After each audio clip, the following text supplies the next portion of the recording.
الله أكبر الله أكبر الله أكبر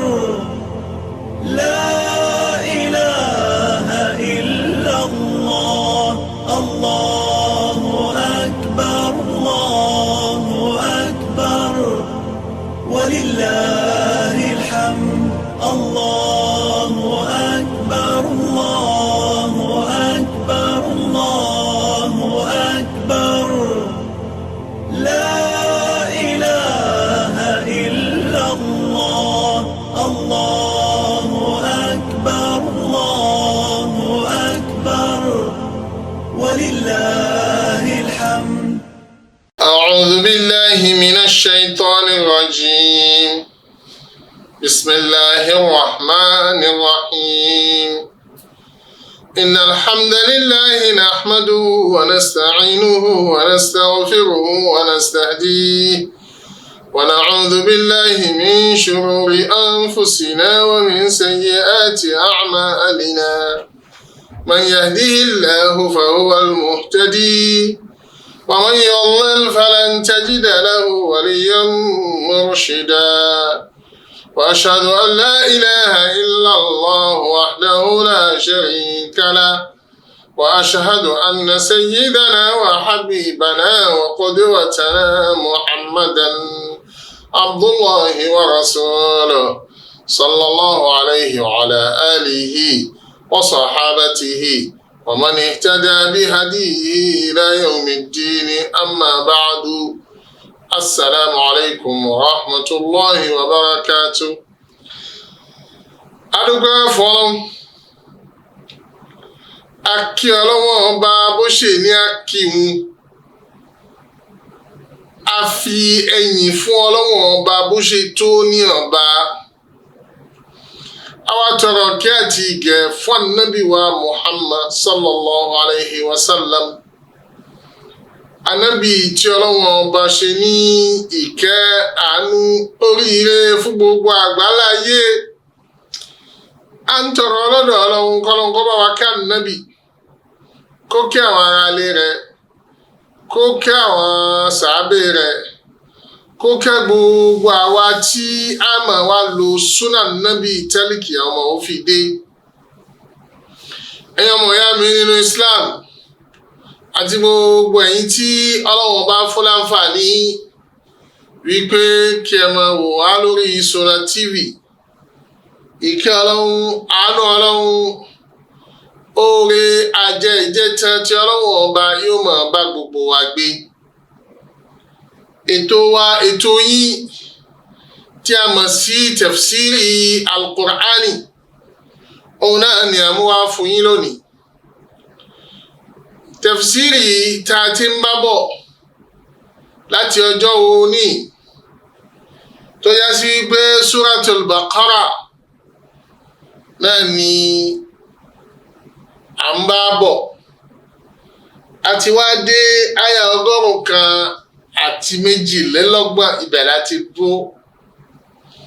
Àwọn àjọ dìde lónìí, èmi àti yín, lórí àyá 133 níbi tí Ọlọ́run ọba Allah, ọba àgbà, ọba sọ̀rọ̀sọ̀rọ̀, ọba tó lọ́rọ̀, tó ṣẹ̀dá ọ̀rọ̀, tó mọ̀ tí ń jọ́rọ̀, tí kò sì sọ̀rọ̀ tó lè bọ́rọ̀ rẹ̀, ló fi já sí wípé kò sọ̀rọ̀ kan tó lè gbà wájú al-Qur'ani nítumọ̀, ní ìlàpá sára ọmọ ènìyàn, ní agbára. Kò sí ní tá a fẹ́ f'Al-Qur'ani ṣe tí ó ṣe. Ǹjẹ́ Ọlọ́run bá ń sọ fún wa nínú Suratul Baquorah àyá 133. Ọlọ́run bá ń pè a'udhu billahi minash shaitanir rajim. Bismillahir rahmanir rahim. Am kuntum shuhada'a idh hadara Yaquba al-maut إذ قال لبنيه ما تعبدون من بعدي قالوا نعبد إلهك وإله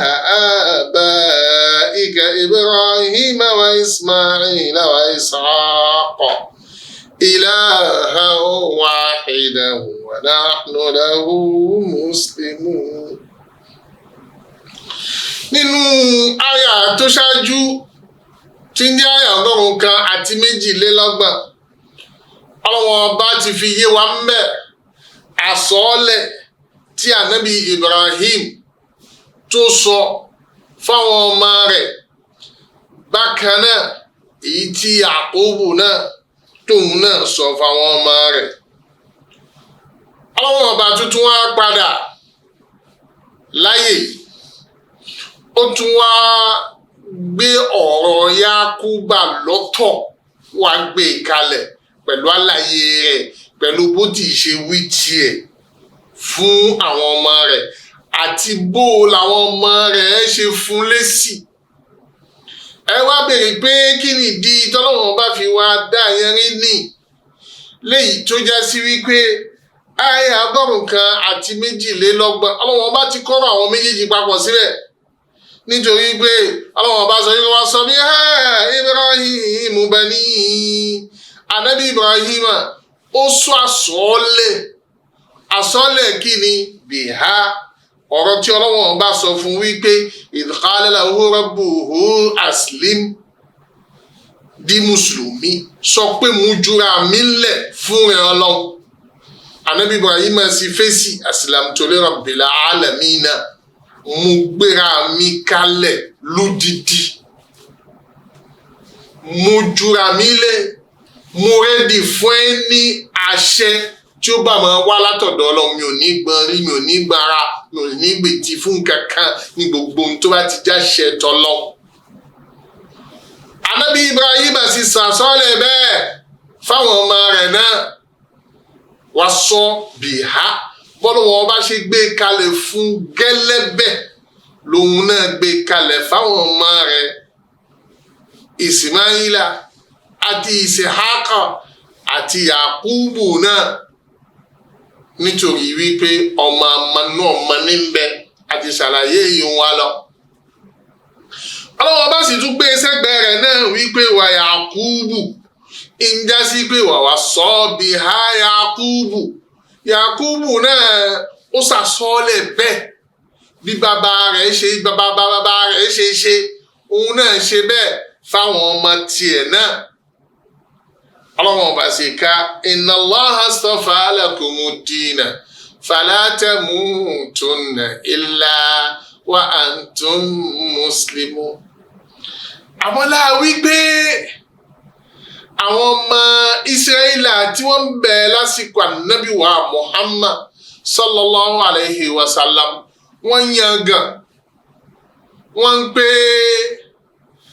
àwọn làwọn ń bẹ lérí ìlànà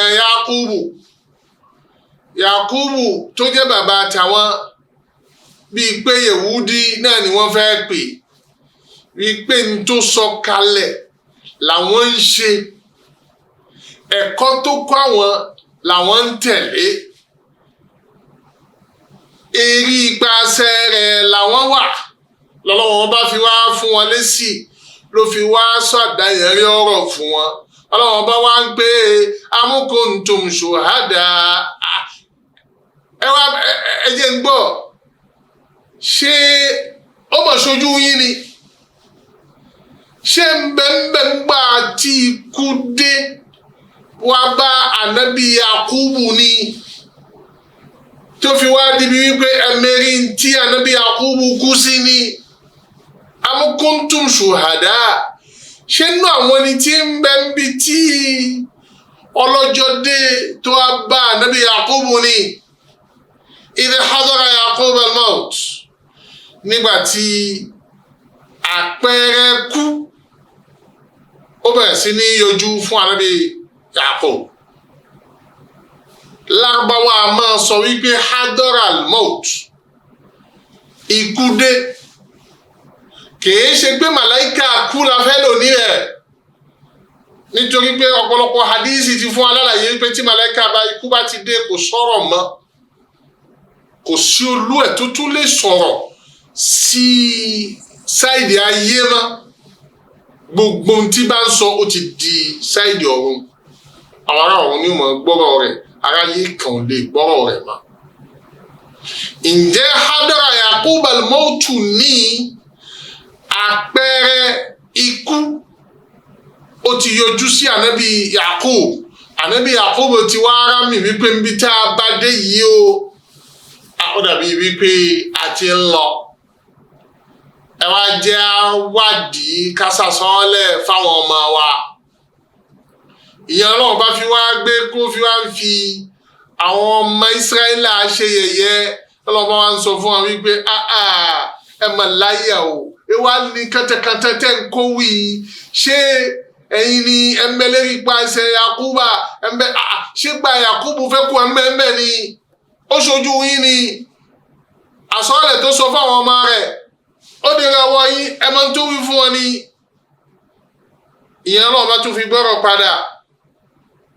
wípé ẹ wá gbọ́n tí Yakubu sọ fáwọn ọmọ rẹ̀. Ìyẹn ni ìjọ Ọlọ́run bá ń wí níbí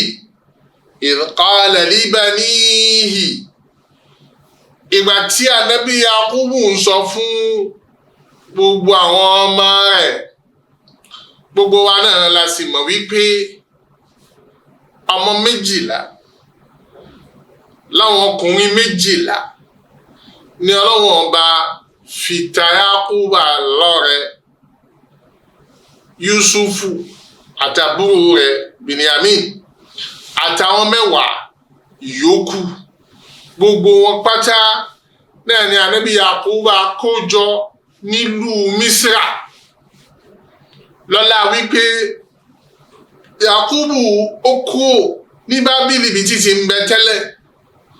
ó wá lọ jọyìn Yusufu tí Ọlọ́run bá ti gbé sípò ọlá tó ti di mínísítà nílùú Mísírà nígbà tí ó tọrọ lọ́dọ̀ Azizu Mísírà nígbà náà. Ij'alni ala khaza'inil ard inni hafizun alim. Ǹjẹ́ gbé mi sérí ọ̀rọ̀ ìlú ló fi jẹ́ ń tá mọ̀ lónìí ní Minister of Finance, Economy and Finance ti ìlú Mísírà ń gbà náà. Òun ni a fi Yusufu fi jẹ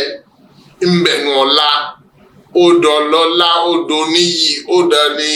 ẹni àpọ́nlé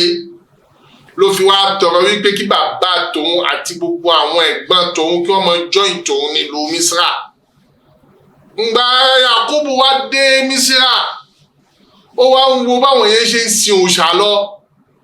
lọ́tún lósì. Ìyàrin àwọn tọ́mọ mi fẹ́ gbére, àrin ibi tí mo fẹ́ wá fi àwọn ọmọ mi sí rèé. Tó bá wá rí báyìí, ànábì Yakubu fẹ́ wá dùn rẹ̀ nù wípé ẹ má jẹ́ ń fa ọmọ ilẹ̀ lásán. Lóòótọ́ a ti ṣe bí ọjọ́ mélòó kan ní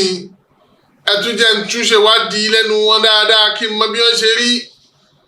Nítorí pé mèremère ìlú tá a dé yìí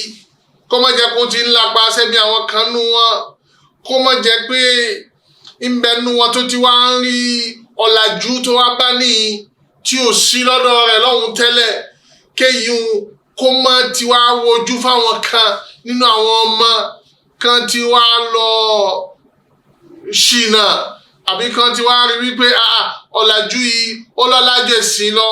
ó lọ́lájú fún ọlọ́lájú ìgbà fọ́lọ́wọ́n ọba lọ, gẹ́gẹ́ bí ṣe ń ṣe ọ̀pọ̀lọpọ̀ náà àwọn ọmọ wa ti ń lọ sí ìlú òyìnbó. Wọ́n bá dé France, wọ́n bá dé Amẹ́ríkà, wọ́n bá dé London, wọ́n wá rí wípé ìsìlámù tí a gbé lọ́wọ́ kò mọ lájú tó àwọn eléyìí tí àwọn àfáà wa tí wọ́n ń sọ̀rọ̀ Ọlọ́run ọba fún ọmọ nílẹ̀ akáìtó àwọn eléyìí kò wá gbàgbé wípé ya'lamuna zahiran minal hayati dunya wa hum 'anil akhirati hum ghafilun. Ìdá fáwọn ní mímọ̀ náà ni wípé bó o lẹ́ṣẹ̀ jọ́yìn eléyìí ṣe lẹ́ṣẹ̀ jọ́yìn eléyìí tí ó fi di nǹkan mèremère ilé ayé. Àmọ́ gbogbo ohun tó jẹ mọ́ ọjọ́ àjíǹde, gbogbo ohun tó jẹ mẹ́sìn, aláìmọ̀kẹ́dẹ̀ ni wọ́n nímọ̀ kankan nípa rẹ̀. Kò wá mọ̀ wípé bọ́lá òun ṣe tó ayé nù, gbogbo ohun tẹ́sí ń ṣe náà wọn lè dá ní tí ó ṣẹlẹ̀ lọ́la mọ̀. Ìyẹn ló mú ànábì Yakubu ló fi pe àwọn ọmọ rẹ̀ jọ wípé tọ́ ẹ jẹ́ wá fún mi lálàyé o, ẹ̀yin tí tá a ti jọ wá délùú yìí tá a ti ọ̀làjú ní tá a ti rí nǹkan mèremère tá a rí ló kó wa lọ́hùn tẹ́lẹ̀ ló fi wá sọ fún ọ wípé ìsìnkálẹ̀ níbẹ̀ níyì ẹ̀yin ọmọ mi ma ta'buduna min ba'di ẹ̀fún lálàyé ẹ̀jẹ̀ ń gbọ́ kí ni ma ta'buduna min ba'di èmi ti ń lọ tèmi mo ti fẹ́ jẹ́ lọ́wọ́ ọba mi ní pé àmọ́ mo fẹ́ bi ní ìbéèrè kan kí ni ìbéèrè ọ̀hún ma ta'buduna min ba'di kí ni tẹ́ mọ̀ jọ́sìn fún lẹ́yìn ìgbà mo bá lọ tán ẹ jẹ́ mọ̀ kí n lè mọ́wọ́ tí ń fi jẹ́ kí n fi lè mọ̀ gbèsè tí ń bá gbé pẹ̀lú yín kí n fi lè mọ̀ àlàyé tí ń bá ṣe fún yín láti sí lọ. tọ́ ìlú tá ń bẹ yìí àwa wá pẹ̀lú ìjọsìn fọlọ́hún àwa bá wọn kan ní tí wọ́n ń jọ́sìn fún òòṣà àwọn ni wọ́n sì lówó yìí àwọn ni wọ́n sì lọ́lá yìí àwọn ni wọ́n sì nípò yìí ṣé pò wọn ti wọ̀nyí lójú ni àbí ń táwa mú wa. ma ta'buduna min ba'di mo ti ń lọ mo bá wa lọ tán ẹ̀jẹ̀ mọ̀ntẹ́ fẹ́ máa sìn lẹ́yìn mi ìwọ bàbá náà tó o bá fẹ́ lọ sọ àsọ́lẹ̀ fáwọn ọmọ rẹ ìrẹ náà tíráyì ọmọ gbòlákà ọmọ rẹ ń dojú kọ kó o tó kú kó o lè máa sọ́lẹ̀ tó sọ fún wọn kọ́mọ jẹ́ pé ilé mi tó à ń Ghana ilé mi tó à ní Kútọ́nù ilé mi tó à ní kan ilé mi ìhun ni ó mọ̀ pọ́n ọ lójú owó bó ṣe pín owó bó ṣe ṣètò ọlá ìhun ni ó mọ̀ pọ́n ọ lójú wàláhì tàláhì má fẹ́ ìhun pọ́nra rẹ lójú ẹ̀sìn àwọn ọmọ rẹ tẹ́sìn rẹ bá dá wọn á tọ́jú ilé rẹ fún ọ wọn á tọ́jú owó rẹ fún ọ nǹkan kan ò ní pàdánù nù rẹ tẹ́sìn wọn bá ti dá ìhun ló máa ń Yakub gbogbo tí wọ́n ń rí lówó tí wọ́n ní lọ́lá tí Yusuf ní tó fi ń ṣọlá kò pọ́n bàbá rẹ̀ lójú o èyí wọn ò ní ó má sòótọ́ fún ọmọ rẹ̀ ló fi wá ń bi wọn léèrè ma ta'buduna min ba'di kí lẹ́ mọ̀ sí ń bá lọ tán o ẹ pé sì wo làwọn ọmọ rẹ̀ fún qalu na'budu ilahaka alhamdulillah ọlọ́run ní kí wọ́n fún bàbá wọn lésì tí bàbá fẹ́ gbọ́ èsì tó dùn bàbá ní tòótọ́ tí kìí ṣe tàtàjẹ́ wọ́n sọ fún bàbá wọn yìí pé na'budu ilahak àwọn ọmọ nọ́mbà kankan tá a sìn wọn bí kì í bá ṣe pọ̀ bá tiẹ̀ bàbá wa wọ́n fún bàbá wọn lọ́lá níwájú rẹ̀ wọ́n fi dùn nínú lérí wípé ẹ̀sìn lálàyé ibi tẹ̀sìn dé lérí ìlànà tiẹ̀ lérí ẹ̀kọ́ tiẹ̀ lérí mímọ̀ tí ọlọ́run bá bùn ọ́ à ń sin ọlọ́run ọba pẹ̀lú gbogbo ohun tó o fi kọ́ wa lọ́tọ̀ àwa fi wá mọ lérí tiẹ̀ nìkan o ìhun ló mú ọlọ́run ọba ló tún fi ṣàdáyanrí táwọn tó ti ṣáájú wa ilaha abaika àti ọlọ́run ọba àwọn bàbá àti ẹ̀ náà ń já sí wípé ẹ̀kọ́ tá a tún kọ́ tá a tún gbà lérí àwọn bàbá tó bí ọ èyí ẹ̀ làwa ló sì kìí ṣe pé ẹlẹ́yàmẹ̀yà ń bẹ nú ọ̀rọ̀ wa rárá o la nufarriqu bayna ahadin min rusuli ẹ̀sìn ìsìláàmù wa nù òun náà ni àwọn ọmọ ànábì Yakubu ń sọ fún bàbá wọn àlàyé tó o ṣe fún wa àmọ́ a sì dúró lérí ẹ̀ àwọn àlàyé tá a sì gbọ́ látẹnu àwọn bàbá tó bí wọn náà àdó lérí ẹ̀ ọlọ́wọ́n bá wá tó àwọn bàbá rẹ̀ lọ́kọ̀ọ̀kan ó gbé lérí bàbá àgbà Ibrahim tó yá sí wípé òun náà huwa alladhi sammakumul muslimina min qabl òun náà ló pè wá ní mùsùlùmí ṣáájú eré rẹ̀ ni wọ́n ti gbé wọ́n wá tó lérí bí kó wá ṣe wá bàbá àgbà náà ni ànábì Ibrahim àkọ́bí ọmọ rẹ̀ náà ni Ismail ti lọ́dún 12 kó tó dìbí wípé àwa bí Ishaq ni wọ́n fi tò àwọn mẹ́tẹ̀ẹ̀ta bẹ́ẹ̀ Ismail ń tiẹ̀ ìyá tiẹ̀ ní Hajara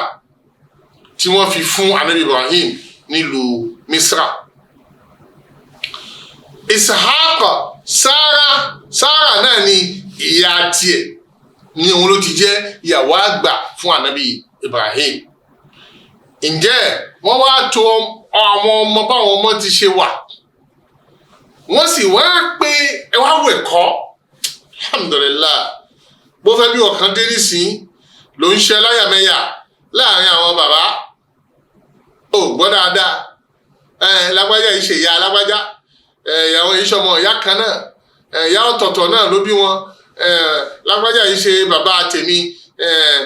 tèmi ní lágbájá, lọ́la pé kinní kan wá gbàlàyé wá gbẹ́kọ̀ọ́ tí àwọn ọmọ ànábì Yakubu gbé kalẹ̀ fún ọ. Wà ní culture Yorùbá ni kìí ṣe Islamic culture. Kìtì Yorùbá ni kìí ṣe kìtì Islamic. Wallahi kìtì Islamic ni kìí ṣe ti Yorùbá.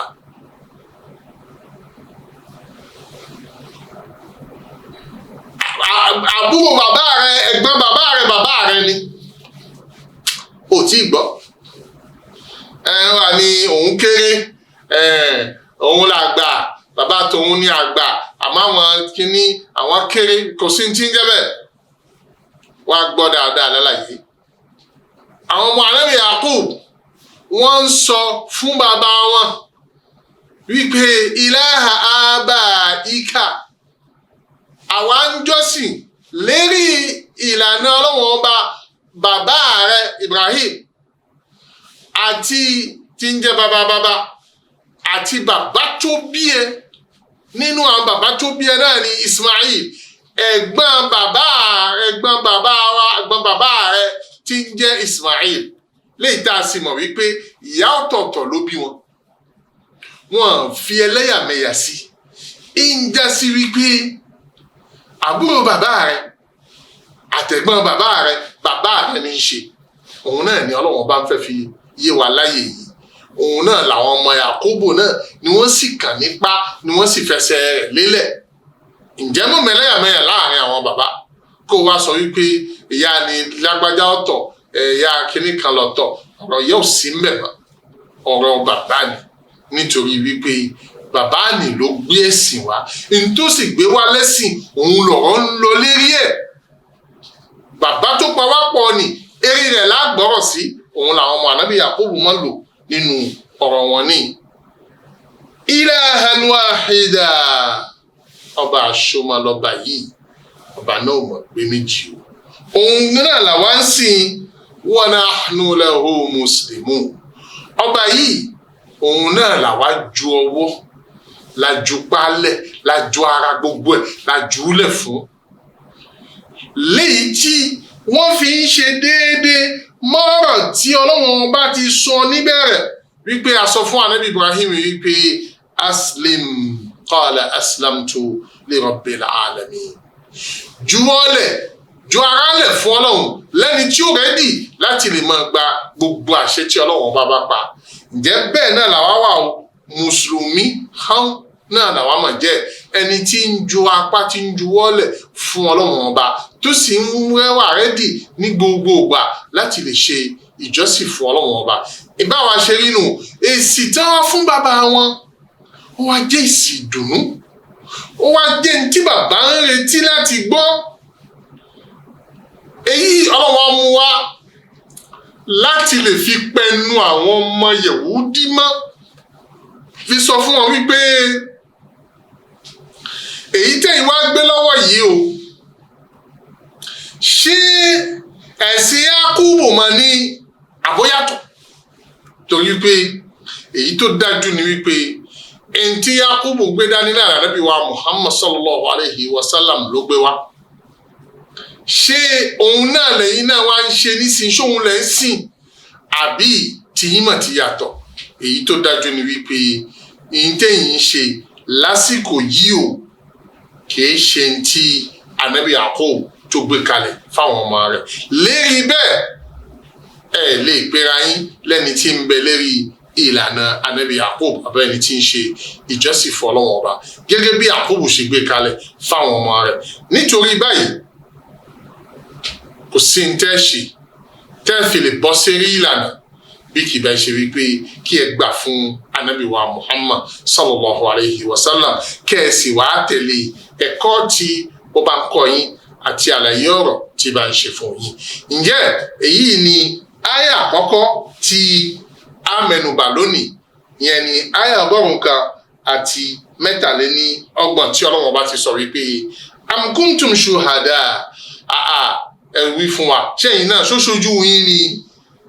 ìgbà tí Ànábì Yakubu ń ṣe lálàyé fún àwọn ọmọ rẹ̀ lẹ́ni tí ń bi wọ́n lérè pé kí lẹ́ máa sí lẹ́yìn ìgbà tí mo bá lọ tán o. Èsì àwọn ọmọ rẹ̀ náà sì ní wípé Ọlọ́run ọba rẹ̀ àti Ọlọ́run ọba bàbá rẹ̀ Ibrahim àti bàbá rẹ̀ Ismail àti bàbá rẹ̀ Ishaq náà làwọn mọ̀ sí ọba kan ṣoṣo ní o, àwa sì máa bẹ ní mùsùlùmí ní gbogbo òrèkóòrè. Ǹjẹ́ yìí náà ní àyà àkọ́kọ́, á tún máa tẹ̀síwájú ní sáìdì kejì kí Ọlọ́run ọba kó fi alọ́kànbalẹ̀ kó sì gba ìgbìyànjú wa ní ọwọ́ wa. Allahu akbar, Allahu akbar, Allahu akbar. La ilaha illa Allah. Allahu akbar, Allahu akbar. Walillahil hamd. Allahu akbar, Allahu akbar, Allahu akbar. La ilaha illa Allah. Allahu akbar, Allahu akbar. Walillahil hamd. Alhamdulillah wassalatu wassalamu ala rasulillah. Adúpẹ́ fún Ọlọ́run, àgbà Ọlọ́run ọba ní ọba aṣọ, òun náà ló sì ní ọ̀rọ̀ tí à ń ké fún wa yìí. Àlùbáríkà tí ń bẹ lára Al-Qur'ani Ọlọ́run jẹ́ yàrá lára ẹnìkọ̀ọ̀kan wa. Ẹ̀san àti ládàá tí Ọlọ́run ọba tó pèsè kalẹ̀ fún gbogbo ẹni bá ń ka Al-Qur'ani tó sì ń tọ̀ tó sì ń wá túmọ̀ rẹ̀, Ọlọ́run ọba kó bá mi san gbogbo ẹnìkọ̀ọ̀kan wa ọlá àti tóbi ọba ti ṣe ń bá bọ̀. Àyà tí a tún wá lọ náà ní 123. Báyìí la máa tẹ̀síwájú pẹ̀lú àyà 124 tí Ọlọ́run bá ti ń sọ fún ọ wípé tilka ummatun qad khalat laha ma kasabat wa lakum ma kasabtum wa la tus'alun amma kanu ya'malun. Àwọn Yahudi wọ́n a máa ṣe fáàrí, wọ́n máa wá pé bàbá tiwa náà ni Ibrahim, bàbá tiwa náà ni Ismail, náà ni Yaqub, bàbá náà ni Ishaq, náà ni Yaqub. Àwọn ọmọ lọ́lá a mọ̀ ní ilé ire láti jáde. Bá àwọn bá tẹ̀ ṣe kankan ní táwọn bàbá wa ti ṣe ó ti tó. Ọlọ́run ọba fẹ́ wá wí fún wọn wípé bolo ti kó tó ń fi bàbá rẹ̀ ṣe fáàrí. Ọ̀tọ̀ ni bàbá, ọ̀tọ̀ ni wọ́n. Ọmọ tí ò bá ti sí lérí ìlànà bàbá rẹ̀ kò lè jàǹfààní bàbá rẹ̀. Ọmọ tí ò bá ti ṣẹ̀sìn bíi bàbá rẹ̀ kò lè rọ́lá lọ́dọ̀ Ọlọ́run ọba o. Kó mọ́ sọ pé bàbá tòun yóò wá gbà wọ́n lẹ̀ àbí yóò wá fún un nípò, yóò jẹ́ kóun lè rípò kan lọ́dọ̀ Ọlọ́run. Ẹyọ yín kó. Ànábì Muhammad sallallahu alayhi wa sallam ó ti fi yé wa nínú ọ̀rọ̀ rẹ̀ wípé bó o bá ṣiṣẹ́ rẹ̀ lam yusri bihi nasabu, kò sọ́gbọ́n tó fẹ́ dá sí o, tí ìdílé rẹ̀ àbí inú ẹbí tó ti wá yóò fi wá wúlò fún ọ, kò ní wúlò fún ọ mú kankan o. Ẹni tí ò bá ti ṣe dáadáa, tí ò bá ti tẹ̀lé àsọ́ọ́lẹ̀ àwọn tí wọ́n bí, kó má retí nǹkan kan, kó má retí àǹfààní kankan lọ́dọ̀ Ọlọ́run ọba láti ẹ̀rẹ̀ ọwọ́ wọn o. Àwọn Ọlọ́run ọba sì ti clear. Alladhina amanu wattaba'athum dhurriyyatuhum bi'imanin alhaqna bihim dhurriyyatahum wa ma alatnahum min amalihim min shay'. Àwa tó nígbàgbọ́ òdodo sí Ọlọ́run, táwọn ọmọ wọn sì tẹ̀lé wọn lérí ìgbàgbọ́ wọn, àwọn ni láàní kí àwọn ọmọ wọn kí wọ́n lọ bá wọn nípò ibi tí wọ́n bá ń bẹ nínú ọgbà Àlùjánnà. Àmọ́ gbogbo ẹni tí ọmọ rẹ̀ bá ti yapa ìlànà rẹ̀ kó má retí kankan o kó má retí ọlá kan tí ó rí látara àwọn tó bí o ìyíwọ̀n náà bá fẹ́ fi ẹsẹ̀ rẹ̀ rinlẹ̀ ló fi wá fún wa ní àyà yìí àyà kàbìtì yìí àyà ọlá yìí tá a máa ké ní gbogbo ìgbà tá a bá ti rẹ́ nìkan tí ó bá máa fi ọlá àwọn bàbá rẹ̀ ṣe fáàrí àyà tẹ́ máa kà fún un òun náà ò rí kankan ṣe ìwà ń pariwo pé àwọn bàbá mi lánàá bàbá mi lánàá ọ̀nà méjì láàmú gbà lo àyà yìí a máa lò fún àwọn ọmọ tí wọ́n yapa ìlànà àwọn òbí wọn tí wọ́n wá fẹ́ máa fà àwọn òbí ṣe fáàrí á wí fún ọ wípé tilka ummatun qad khalat àwọn bàbá rẹ tó máa ń pariwo wọ̀nyí ìjọ kan mọ̀ níwọ̀n wọ́n ti lọ wọ́n lọ bó laha ma kasabat wa lakum ma kasabtum gbogbo tí wọ́n ṣe ní dáadáa ó ti bá wọn lọ ń tí wọn ẹ̀san tá a pa lẹ́sẹ̀ kalẹ̀ fún wọn wọ́n ti ń jàǹfààní rẹ̀ wọ́n ti ń jọ láàrin níbi tí wọ́n wà èyí tí wọn náà bá ṣe èyí tẹ̀yin náà ń ṣe lọ́wọ́ báyìí òun ni tiyín mọ̀dàrú kò sínú ẹ̀ ìdàpọ̀ sínú ẹ̀ kìí ṣe pé ń bọ̀ jíjọ́ ọmọ lágbájá láàrin direct àmọ́ sọ ọmọ rárá o tó o bá ṣe dáadáa bí òun náà ìgbani ló tó jàǹfààní látara rẹ̀ àmọ́ tó o bá ti yapa sílànà rẹ̀ kò sí ní tó jọ. bákan náà a tún máa lo àyà yìí fún gbogbo ẹni bá fẹ́ bẹnu ẹ̀tẹ́ lu àwọn àfáàná àwọn àgbààgbàgbà tí wọ́n ti lọ táwọn náà gbìyànjú fún Islam tí wọ́n gbìyànjú tí wọ́n ṣiṣẹ́ ribiribi tí Islam fi débi tó dé nígbà wọn kan tó wá rò pé òun ti dàfà lónìí tó wá rò wípé àwọn tí òun ké tí àtàwọn bàbá náà ò ké àwọn bàbá náà lọ sí yunifásitì àwọn ọmọ lọ yunifásitì àwọn tíà tí wọ́n rí lánàá àwa rí lónìí àwa máa ti dàfà a lè fi wọ́n wé àwa ó wàá ṣe tán mọ̀ wá ní gbogbo àwọn àfáàná Súfí ni wọ́n àṣàyíra ni wọ́n lákídà wọ́n lẹ́sìn àfà gbogbo ẹni bá wí bẹ́ẹ̀ fún ọ bá ń káyà yìí fún tilka ummatun qad khalat laha ma kasabat wa lakum ma kasabtum wa la tus'aluna amma kanu ya'malun sọ̀rọ̀ mọ́nà lọ́wọ́ ká gbé ọ̀rọ̀ kalẹ̀ kó pé ká má fi àyè lẹ̀ fẹ́ni tó fẹ́ sọ̀rọ̀ kó lè sọ̀rọ̀ òun lè yí. gbogbo ẹni bá dé tó bá ní àwọn bàbá rẹ àwọn àfáà rẹ àkídà wọn rẹ àṣàyà ni wọn kìnnì kan ni wọn ìgbà wo ni wọn Súfí ni wọn kankan òun dé lónìí àwọn yìí ṣe Súfí òun yìí ṣe kankan àwọn ọmọ ti ka tíra òun kanu tíra Ibn Taymiyyah òun kanu tíra Ibn Baz òun kanu tíra àwọn kankan rẹ àwọn ìfún. tilka ummatun qad khalat àwọn bàbá tó ń sọ̀rọ̀ sí ni ìjọ yìí ìjọ àpọ́nlé ìjọ ńlákàyè ìjọ olóye làwọn wọn ni wọ́n sì ti lọ èyí tí wọ́n ṣe níṣẹ́ ipa rẹ̀ láwọn yìí òun ni wọn náà wọ́n ti gbé lọ pẹ̀lú tiwọn ẹ̀san wọn sì ti ń wá pẹ̀lú wọn bí Islam ṣe gbòòrò yìí àwọn ni wọ́n ṣiṣẹ́ rẹ̀ ni wọn náà fi dé ni wọ́n fi wá lè ráyè lọ ké ìtóké báwọn ò bá pilẹ̀ rẹ̀ ó dé òní bá kankan lẹ̀ tó bá sì bá kankan lẹ̀ wọn náà ò lè rọ́nà tó fi lọ ké ìtóké ò sínú àwọn tó dálẹ̀ ẹ̀san ìgbékalẹ̀ ẹ̀san ìbẹ̀rẹ̀ nǹkan tí ń bẹ fún wọn ti ń bẹ pẹ̀lú wọn ẹ̀san yẹn sì ti ń bá wọn lọ.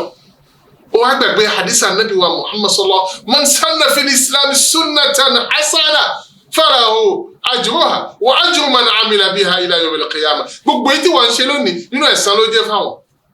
àbó òrò débẹ̀ mo rò pé tó bá rò débẹ̀ ò ní bẹnu ẹ̀tẹ́ lù wọ́n torí gbogbo ohun tó lọ ké ẹ̀san tí wọ́n ní èyí tó ń pè ń tiẹ̀ yìí tí wọ́n ní. lérí bẹ́ẹ̀ àwọn ti lọ pẹ̀lú ọlá tiwọn. ẹ̀yin náà sì dé lónìí gbogbo ìtẹ́ bá ṣe níṣẹ́ ẹ gbìyànjú kọ́lọ́n kó gbà lọ́wọ́ yín ká lè erípa yín nígbà ìbá lọ tán nítorí pé tẹ́lẹ̀pa yín ò bá sí ìwọ̀nba ìtẹ́ ṣe náà ni ó jẹ́ ti yín àwọn tàná wájú ẹ̀yìn lọ nítorí pé wọ́n gbẹ̀san tí wọ́n ṣe wọn gbogbo ìtẹ̀yìn wá ń ṣe nísìn tún jẹ́ san fáwọn. ò wá gbọ́ táàfì á sọ fún wípé kí ló wá kàn ọ́ tó ń pariwo lé wọn lérí tó wá ń sọ̀rọ̀ ní sí òun sọ̀rọ̀ sí wọn gbọ́rọ̀ Ọlọ́run wala tus'aluna amma kanu ya'malun kí á ní ìdààmú tiẹ̀ nípa wọn ṣé tó wá dújọ́ àjíǹde Ọlọ́run bá mú ọ dúró ní wípé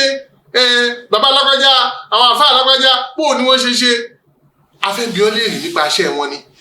Ọlọ́run bá ní gbọ́ la tus'aluna amma kanu ya'malun ẹnìkan ò ní bi yín léèrè lọ́jọ́ àjíǹde nípa pé bó ni àwọn bàbá àná ṣe tó bá ti jẹ́ sí pé ìbéèrè kan ò fẹ́ wá lérí rẹ̀ àti rí tó wá lo gbogbo táìmù rẹ̀ máa fún wọn lésì ní tí a báyìí máa fún wọn lésì nípa ọ̀rọ̀ báyìí tí wọ́n sọ máa fún wọn lésì èsì kí ló wá ń fún wọn o ṣáfẹ́ bí ọ léèrè tó bá yá nípa bó ni wọ́n ṣe ni ẹnìkan ò ní nǹkan bí ọ léèrè Ọlọ́run bá sọ fún wọn pé àfẹ́ bí ọ léèrè nípa bó làwọn ní ti ṣe èyí tí wọ́n ṣe wọ́n á gbẹ̀san rẹ̀ lọ́dọ̀ Ọlọ́run ǹjẹ́ wọn náà pọ́n wọn lé sọ bọ́lọ́hún ṣe sọ tó àwọn ti lọ pẹ̀lú èyí tí wọ́n ṣe kọ́lọ́hún kó foríjì wọn kí wọn náà wá ilẹ̀ tiẹ̀ náà kó wá gbìyànjú kó o ṣe tó o bá lè ní í ṣe. ǹjẹ́ àyà yìí ó bá àwọn ọmọ tí wọ́n ń fi tí àwọn bàbá wọn tí wọ́n fi ń ráre ó bá wọn wí. àyà yìí kan náà ó sì tún wá bá gbogbo ẹni bá ń gbẹnu ẹ̀ tẹ́lu àwọn bàbá àná àwọn tó ti ṣáájú àyà wọn nìyí. ǹjẹ́ tẹ́ bá ti wá rí kan nu wọn tó bá ti wá bẹ̀rẹ̀ sí ní takatuka tí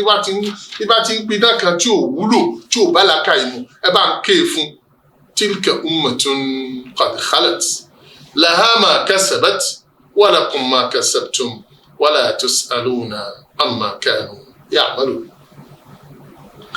àyà tí yóò tún wá tẹ̀lé náà ni àyà ọgọ́rùn-ún kan àti 5 Allah bá sọ fún anu àyà yìí pé wa qalu kunu hudan aw nasara tahtadu qul bal millata ibrahima hanifa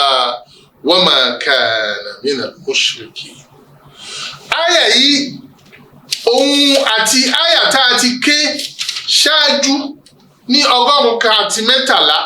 tí Allah bá ti sọ fún ọ wípé wa qalatil yahudu laysatin nasara ala shay وقالت النصارى ليست اليهود على شيء wọ́n jọ ń lọ ni wọ́n jọ ń jọra wọn ni ìtumọ̀ kan náà làwọn méjìjì jọ ń mú dání. nítorí pé ní àyà 113 àwọn Yahudi ń sọ wípé ẹ má tẹ̀lé àwọn Nasara àwọn nítorí pé ẹ̀sìn tí wọ́n gbé lọ́wọ́ kò wúlò. àwọn Nasara náà sì ń sọ pé ẹ má tẹ̀lé àwọn Yahudi nítorí pé ẹ̀sìn tí wọ́n gbé lọ́wọ́ kò wúlò. Ọlọ́run tó wá tún padà wá sí ìwà ń sọ fún wípé وقالوا كونوا هودا أو نصارى تهتدوا wá ṣọ́ra má wàá lọ tú lérí wípé wọ́n sọ wípé èyí wá wọ kó wá lo áó tí mẹ́mbì lè tẹ̀kíyè ìpè èyí tó wá wọ mẹ́ ni ó ṣe ó lè jẹ́ Yehudi kó jẹ́ Juif kó jẹ́ Jù àbí kó jẹ́ kìrìyó kó jẹ́ kìrìsẹ́nì èyí tó bá jẹ́ inú méjèèjì ó mà nà mọ́ túbà wọn tó bá lọ túbà wọn ó ṣọ̀rọ̀ lọ́wọ́ ọba tó nù. ó gbé lérí ẹnì kọ̀ọ̀kan gẹ́gẹ́ bí àyà tá a ti ké ṣáájú níbi àyà 111 léyìí tí wọ́n sọ wípé waqalu lan yadkhula al-jannata illa man kana hudan aw nasara. àlàyé tá a ṣe lọ́hùn àlàyé náà kan náà látún ṣe fún ọ ní. وقالوا لا يدخل الجنة إلا من كان هودا ó tún àtúbẹ̀ àwọn Yahudi àwọn sọ wípé وقالت اليهود لن يدخل الجنة إلا من كان هودا وقالت النصارى لن يدخل الجنة إلا من كان نصرانيا ǹjẹ́ bó ṣe jẹ́nu bẹ́ẹ̀ náà ni níyìn náà ó dúró lérí wípé وقالوا كونوا هودا تهتدوا àwọn Yahudi àwọn tí wọ́n wá dé wá ní sọ fún wọn wípé ẹ máa jẹ́ Yẹ̀wúdí ẹ̀sìn tẹ́ fi mọ̀nà láyé náà ní ẹ̀sìn pé Yẹ̀wúdí ni mí tẹ́ ẹ bá ń fẹ́ dolú onírí ìmọ̀nà àfi kẹ́ ẹ sì jẹ́ Yẹ̀wúdí o tẹ́ ẹ bá sì ti jẹ́ Yẹ̀wúdí tẹ́ ẹ bá ti jẹ́ Júù ẹ lè mọ̀nà láyéláyé o wọ́n láwọn Yẹ̀wúdí lọ bá Nábì wa Muhammad sallallahu alayhi wa sallam ni wọ́n sọ bẹ́ẹ̀ fún Nábì wípé ẹ̀yà Nábì tó o bá ń wá ìmọ̀nà tó o sì fẹ́ dẹni tó mọ̀nà tí ó fi bọ́ sí ìlànà tààrà tí ó mú ẹ lọ sọ́dọ̀ Ọlọ́run àbí kó jẹ́ Yẹ̀wúdí. àwọn Nasara náà tún dé wọ́n ní Ànábì Muhammad sallallahu alayhi wa sallam tí ó rẹ́sìn tó sìn tó fi rí ọ̀nà Ọlọ́run tó fi rọ́nà tààrà tí ó mú ọ dédé àlùbáríkà àti ìgbàfọ́ Ọlọ́run àbí kó jẹ́ Nasara o. àwọn náà mọ̀ tún dé wọ́n tún sọ fún Ànábì àti fáwọn sàábé wípé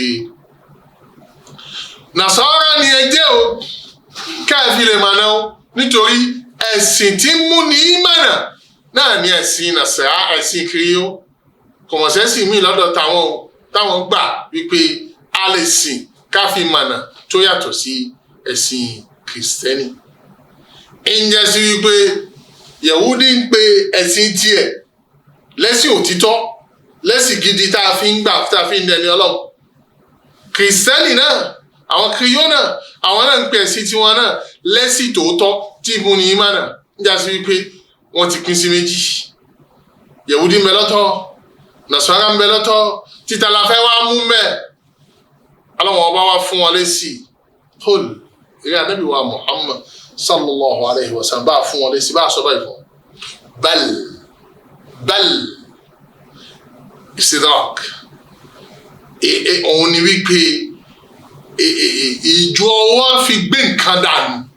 bá wa gbé méjèèjì sọnù bal sọ fún wọn wípé ìtẹ̀wé ni ọ̀kan òwúlò mẹ́ Yẹ̀wúdí àtẹ́ ẹ sọ Júù tẹ́ ẹ sọ kò wúlò torí pé wọ́n ti yí tírà Ọlọ́run ọba padà wọn àmọ́ sí lérí ìlànà wọ́n ti di òpùrọ́ ìjà sí wípé irọ́ wọn tí wọ́n gbé dání kò lè mú ọmọ náà ẹgbẹ́ ìhùn dání. Nasara àwọn wọn ti gbé tẹ̀sílísù dé mẹ́ta lọ́kan mẹ́ta lọ́lọ́run Ọlọ́run ní mẹ́ta bákan wọn sí lérí tí Ọlọ́run ọba gbé kalẹ̀ mọ́ bọ́ agbé dání ìjà sí pé báyìí àwọn méjèèjì ni kò sí ìtòmúni màná o méjèèjì ń sọ nínú ni. ẹ̀wọ̀n ló wá jẹ́ tòótọ́ mẹ́ o Qul bá sọ fún wọn pé millata Ibrahim hanifa ẹ máa dúró ẹ wá dúró lérí ẹ̀sìn Ànábì Ibrahim ẹ̀sìn wọn ni Ànábì Ibrahim gbé wá fún wa o hanifan lẹ́ni tó dúró gbọ́n lérí ìlànà Ọlọ́run lẹ́ni tí kò yẹ kò gbò kò tẹ̀sọ́tún kò tẹ̀sọ́sí ó wà mustaqiman lérí tí Ọlọ́run ọba gbé wá ẹ̀kọ́ tí Ọlọ́run ọba kọ́ àlàyé tí Ọlọ́run ọba fún nígbà ẹ̀sìn eré ẹ̀ ní Ànábì Ibrahim dúró sí wa ma kana minal mushrikin Ànábì Ibrahim kìí mà ṣe olùṣẹbọ láyéláyé tòun ti gbé bàbá rẹ̀ òun ní ń bá wọn rọ òòṣà tó jẹ́ ògidì ògidì kápẹ́ńtà agbẹ́gi tí ń bá wọn ṣòwò òòṣà tí ń bá wọn ṣe tí ń gbé jáde fún wọn àmọ́ tòun ti bẹ́ẹ̀ náà ma kana minal mushrikin Ànábì Ibrahim mọ̀ ṣẹbọ láyé rẹ̀ tó bọ́ ayé bẹ́ẹ̀ ẹ wá gbàlàyé ẹ̀sìn tó jẹ́ pé tí ẹ bá lè tẹ̀lé ẹ mọ̀nà ẹ̀ǹtẹ́ ṣe tẹ́ fi mọ̀nà òun la fẹ́ máa kà fún yín Ọlọ́run bá sọ wípé qulu amanna billah ǹjẹ́ èyí tí a fi lọ sọ wípé ẹ jẹ́ Júù kan àbẹ́ ẹ jẹ́ Kìrìsìtẹ́nì kan àbẹ́ ẹ jẹ́ nǹkan kan ẹ̀ ń tà tọrọ lọ́dọ̀ yìí ni wípé ẹ máa wí èyí tẹ̀lé wa amanna billah àwa máa nígbàgbọ́ òdodo sí Ọlọ́run ọba wa àgbà Ọlọ́run ọba wa lọ́ba aṣọ lọ́ba tó láyé lọ́ba tó lọ́run a sì rẹ́dì láti lè ṣe ìjọsìn fún gẹ́gẹ́ bó ti ṣe fẹ́ bó ti ṣe kọ́ wa ìyẹn àti gbogbo ọkọ̀ tí Ọlọ́run bá ń jẹ́ gbogbo ẹ̀ làwa nígbàgbọ́ òdodo sí o a sì nígbàgbọ́ òdodo sí ni kí ni wa ma unzila ilayna a nígbàgbọ́ òdodo sí tírà tí Ọlọ́run bá sọ̀kalẹ̀ fún wa náà ni Al-Qur'an àwa gba tírà yìí gbọ́ gẹ́gẹ́ bí tírà tí Ọlọ́run bá sọ̀kalẹ̀ tó sì já sí wípé kò sí nǹkan kánú rẹ̀ tó yàtọ̀ sí ọ̀rọ̀ Ọlọ́run bẹ́ẹ̀ kẹ́ àtúwá nígbàgbọ́ òdodo sí tí Ọlọ́run bá sọ̀kalẹ̀ fún gbogbo àwọn ànábì tó ti ṣáájú ẹjẹ́ á máa kà wọ́n Ibrahim sọ́fù Ibrahim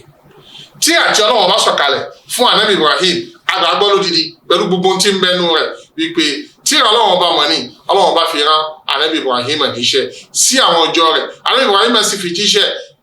àgbàtìrà mi gbọ́ bó ti ṣe wá gẹ́gẹ́ bí Ọlọ́run bá ṣe sọ̀kalẹ̀ àti gbogbo tí Ọlọ́run bá sọ̀kalẹ̀ fún ànábì Ismail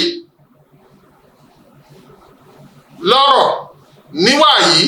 lẹ́kọ̀ọ́ ní mímọ̀ gbogbo tí ó mú wá tó fi jíṣẹ́ fún àwọn tiẹ̀ anígbàgbọ́ òdodo sí wa Ishaq àti àbúrò rẹ̀ Ishaq gbogbo tí Ọlọ́run bá fi ránṣẹ́ sí níwáyí lálàyé ọ̀rọ̀ gbogbo ẹ̀la nífẹ̀ẹ́ lálálálá nígbàgbọ́ òdodo sí o wa Yaqub àti ànábì Yaqub tí ń jẹ ọmọ wọn ìntí Ọlọ́run bá tó fi ránṣẹ́ sí tó sọ̀kalẹ̀ fún ní tírà tó ṣe fún lálàyé gbogbo ẹ̀la nígbàgbọ́ òdodo sí wal asbat àti gbogbo àwọn ọmọ ànábì Yaqub méjèèjìlá gbogbo wọn pátá la gba tí Ọlọ́run bá tó sọ̀kalẹ̀ sí fún gbogbo wọn wa ma utiya Musa wa Isa Ọlọ́run bá wá dá Musa àti Isa ó wá dá wọn yẹn rí lọ́tọ̀ lẹ́yìn ìgbà tó ka Ibrahim Ismail Isaac Yakob àtàwọn asibáàtì lọ́la wípé iṣi kan làwọn wọn ni ìgbà tí ẹ̀sìn dé eré ọwọ́ ànábì Musa tẹ̀jìdìdù bá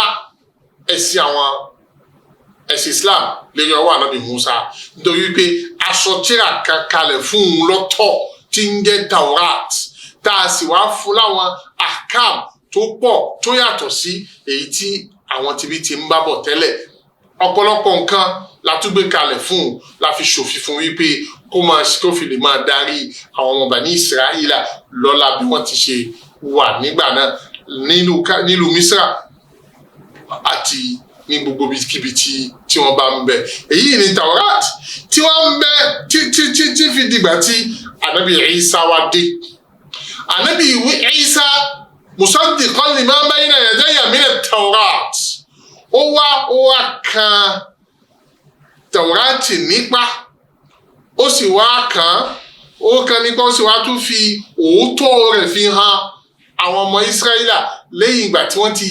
wọ́n ti dá ọ̀pọ̀lọpọ̀ rú wọ́n ti fa ọ̀pọ̀lọpọ̀ fi kún wọ́n ti dá ọ̀pọ̀lọpọ̀ nǹkan rú nínú tí Musa gbé kalẹ̀ ànábì Isa wá ànábì Isa kò wá láti wá jàdádà tí Musa wá ó wá láti wá ṣe ọ̀pọ̀lọpọ̀ ohun tí Musa gbé wá láti wá ṣe é rọ̀ fáwọn ọmọ Israẹla ni àwọn tó le nínú tí ń bẹ lọ́dọ̀ wọn Ọlọ́run bá ní báwa gbé fúyẹ́ fún wọn náà ni tí ànábì Isa ṣe ló fi já sí wípé ẹ̀sìn Musa àti Isa ó ń kọ̀m̀plẹ̀tẹ̀ ra wọn ni èyí tí Isa bá wà ní wípé ó fi wá dín wàhálà kù fáwọn ọmọ Israẹla ni ló fi jẹ́ pé Ọlọ́run bá kó àwọn méjèèjì papọ̀ sí ìjọ wa ma utiya Musa wa Isa wa ma utiya an-nabiyyuna min rabbihim àwa àgbà gbogbo tíra méjèèjì ti Musa Taurata àti tíra Isa Injili àgbà wọn náà gbọ́ àwa àgbà gbogbo tí Ọlọ́run bá fún àwọn ànábì Ọlọ́run gbogbo wa ma utiya an-nabiyyuna min rabbihim ǹjẹ́ Ọlọ́run bá fún àwọn ànábì Ọlọ́run ọba tí wọ́n gbà láti wá láti ọ̀dọ̀ Ọlọ́run ọba wọn àwa àgbà gbogbo ẹ̀ gbọ́ la nufarriqu bayna ahadin minhum àwa ìṣe lẹ́yàmẹ̀yà láàrin kan nínú gbogbo àwọn òjíṣẹ́ Ọlọ́run àgbọ́lá fún kan jù kan lọ àmọ́ kan láni wípé eléyìí báyìí lọ́tọ̀ eléyìí ní bákan rárá gbogbo wọn pátá la gbà lójíṣẹ́ tí Ọlọ́run bá fi ránṣẹ́ sí àgbáláyé pẹ̀lú tírà pẹ̀lú ẹ̀kọ́ pẹ̀lú mímọ̀ gbogbo ẹ̀ pátápátá làwa gbàgbọ́ o àwa ń parí ẹ̀ sí wípé wa nahnu lahu muslimun Ọlọ́run ọba náà òun làwa sì gbé gbogbo ara wa jùlẹ̀ fún la gbéra wa rẹ́dì ní gbogbo àkókò láti lè ṣe tí Ọlọ́run ọba ní kí wọ́n ṣe. Ǹjẹ́ tí ẹ bá wò ní àyà 136 nahnu lahu muslimun tẹ́ ẹ bá sì wò 23 nahnu lahu muslimun tẹ́ ẹ bá wò 22 wa antum muslimun láti ìgbà tó ti bẹ̀rẹ̀ ọ̀rọ̀ nípa aslim qala aslamtu gbogbo tó wá ń bẹ lẹ́yìn rẹ̀ islam gbogbo àwọn Yahudi àti Nasara àwọn wà mọ gbólóhùn tá a mọ̀ sí ìsìláàmù yìí tọ́lọ́wọ́n bá fẹ́ kàn nípa ànábì wa Muhammad sallallahu alayhi wa sallam òun lọ́wọ́n bá fi wá ṣe ògo fún wípé òun ni kó wá gbé ìsìláàmù lárugẹ. Ǹjẹ́ ìsìláàmù tí a gbé lọ́wọ́ yìí o ọlọ́wọ́n bá kó kún wa lérí rẹ̀ o ọlọ́run jẹ́ ká ṣe ká fi lé ọmọ lọ́wọ́ o ẹ̀san àtàdìpẹ̀lẹ̀ ẹ̀san tí ń bẹ́ẹ̀ ọlọ́run jẹ́ àlè jẹ́ níyàn ayé àti ní alkiyama gbígbàdúrà ọlọ́run fi ṣe alọ́ṣọ́ gbogbo àwọn tí ń ṣiṣẹ́ láyé yìí ọlọ́run bá kó fi gbígbàdúrà ṣe wọ́n lọ́ṣọ́ àlékún kẹ́ àlékún orí kọ́lọ́n kó ṣe fún gbogbo àwọn òbí wa tí wọ́n ti lọ ọlá àti tóbi ọlọ́run subhanaka allahumma bihamdik nashhadu an la ilaha illa allah nastaghfiruka wa natubu ilayk. الله أكبر الله